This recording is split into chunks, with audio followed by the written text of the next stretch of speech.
బావా ఏంటి? రోజు రోజుకి వీడు అలరి ఎక్కువైపోతుంది. అస్సలు మాట వినకుండా పోతున్నాడు. ఏరా, ఆ మాట ఏదో విన్న తర్వాతే వెళ్ళొచ్చుగా. అయ్యో అలా కాదు బావా.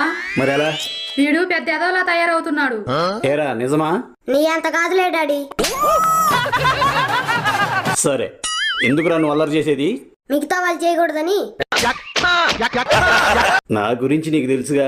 తెలుసు డాడీ, 10వ తరగతి దాకా పక్కలో పాస్ పోసేవాడు వంటగా. ఏమే చెప్పావా? చిచ్చి, మొన్న పోసిన సంగతి అసలు చెప్పలేదు బావా. ఎందుకే ఇలా నా పరువు తీస్తారు? నీ పరువంతా పక్క పంతుల్లోనే పోయిందిగా బావా. ఏమే, నువ్వు అసలు ఏమీ దాచుకోవా?